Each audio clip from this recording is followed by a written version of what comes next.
আসসালামু আলাইকুম বন্ধুরা, কেমন আছো সবাই? আশা করি সকলে ভালো আছো। আবারও এক নতুন ভিডিওতে তোমাকে স্বাগতম। আমাদের আজকের ভিডিও বিষয় হচ্ছে এই টাস্কবার কিভাবে হাইড করবেন। তো এই টাস্কবার হাইড করার অনেক উপকারিতা রয়েছে। এটা হাইড করলে দেখা যায় ডিসপ্লে অনেক বড়, কারণ যখন আমরা ডিসপ্লে স্ক্রিন রেকর্ডিং করতে যাই তখন দেখা যায় এই টাস্কবারের কারণে অনেকটা ছোট দেখা যাচ্ছে। তো এটি কীভাবে হাইড করবেন, তো চলুন সেটি দেখে নিই। তো এ ধরনের কম্পিউটার বা ল্যাপটপে বিভিন্ন টিপস আমার চ্যানেলে শেয়ার করা হয়ে থাকে।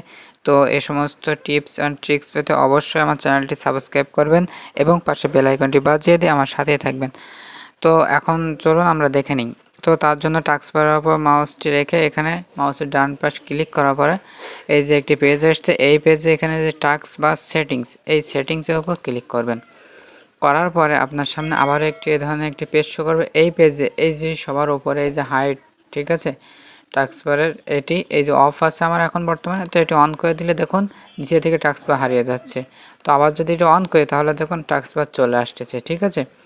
তো আপনার যেহেতু হাইড করা দরকার, তো অন করে দিবেন, দিলে এটি হাইড হয়ে যাবে। তো যখনই আপনি কার্সর এখানে নিয়ে আসবেন তো তখনই আবার এই টাস্কবার ওপরে শো করবে, ঠিক আছে ফ্রেন্ডস।